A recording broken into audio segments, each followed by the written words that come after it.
This is Dr. Sobita Kirtani, Assistant Professor in the Department of Psychology of Parvati Bai Chogle College of Arts and Science. This is module number 9, dealing with the endocrine system. It's a part of Unit 2, Biological Foundations of Behavior. In this unit, you have already covered the nervous system, the brain in detail, and now we move on to the endocrine system. It was earlier believed that the endocrine system is a separate system altogether, but researchers now have discovered that it is closely linked with the brain and the nervous system. In this module, I will be talking about the endocrine glands, covering all the glands. At the end of this module, students will be able to describe the endocrine glands and their functions. Endocrine system is a set of glands that regulate activities of organs by releasing their chemical products into the bloodstream. Endocrine glands consist of the pituitary gland, thyroid gland, parathyroid gland, adrenal glands, gonads, pineal gland, and we have the pancreas. Hormones are chemical messengers manufactured by the endocrine glands. The chemical substance that they secrete into the bloodstream are nothing but the hormones. And these are referred to as chemical messengers because they carry information to various organs of the body.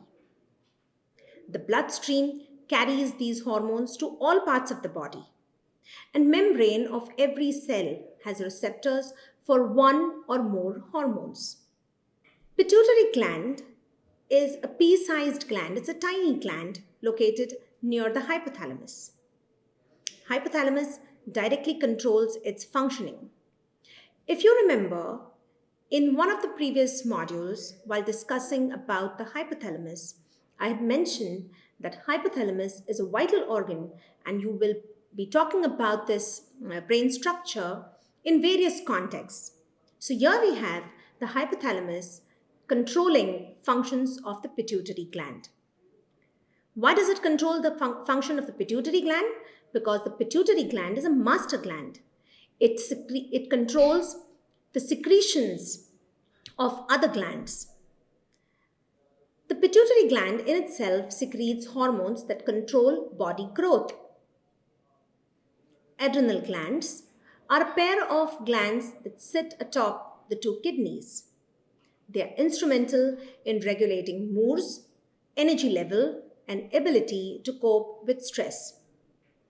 The adrenal glands secrete 3 hormones: epinephrine, also known as adrenaline, norepinephrine, known as noradrenaline, and the cortisol.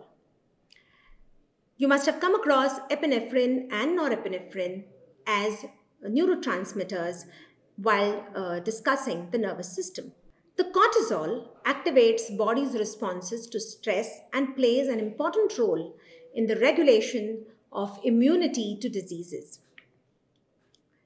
Epinephrine and norepinephrine as hormones work under stress.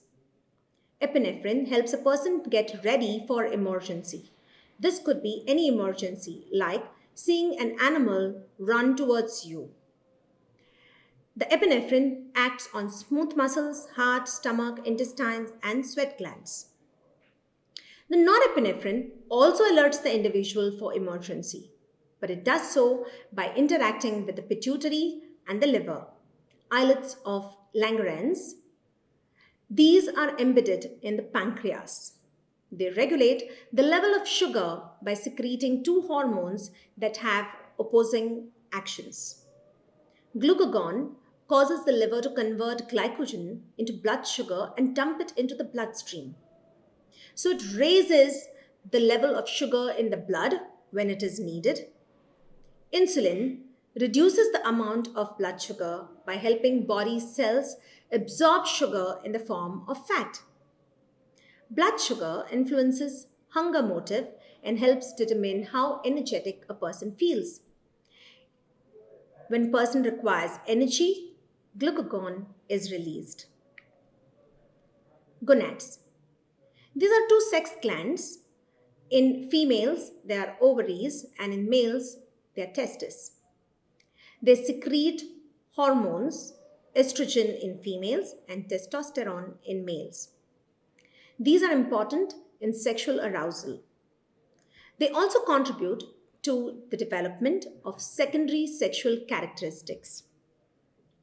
So, when you learn about human development, especially during menstruation, or during attainment of puberty, this is what you talk about. This is what you study.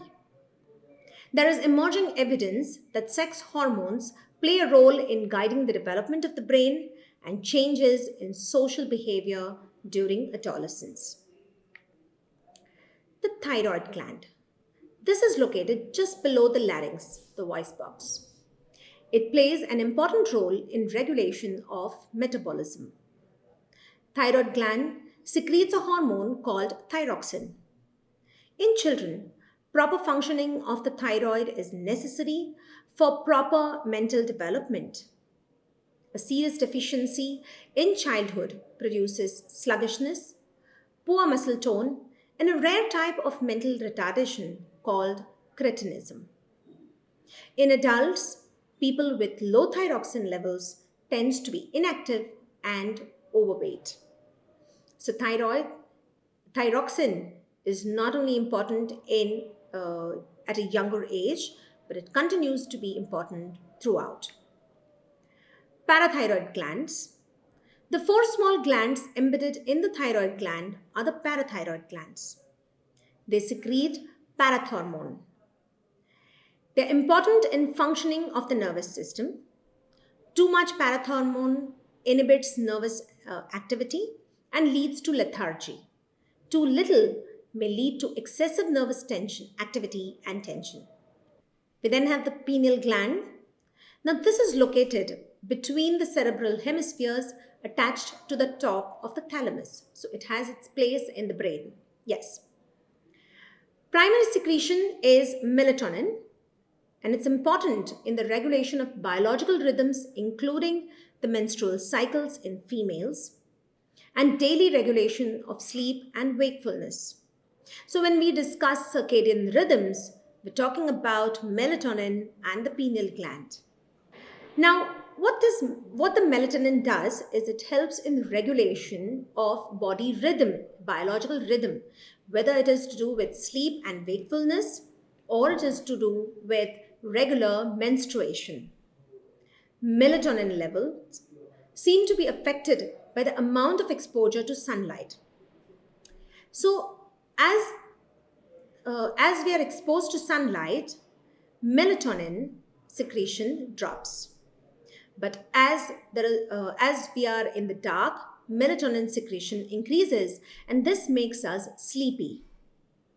Melatonin also appears to play a role in regulating moods. So, seasonal affective disorder that people may experience as a result of extreme winters, okay, is a result of lowered melatonin. It's a result of higher secretion of melatonin because extreme winters, lengthy dark periods of the day leads to increased secretion of melatonin, making the person sleepy, low on energy, and depressed. So melatonin plays an important role in regulating moods. People who experience jet lag are also often advised to expose themselves to sunlight to ensure that melatonin secretion drops so that they can stay awake through the day. Well, so we've gone through the 7 glands. For further reading, refer to the mandatory books as also suggested readings on this topic. Thank you.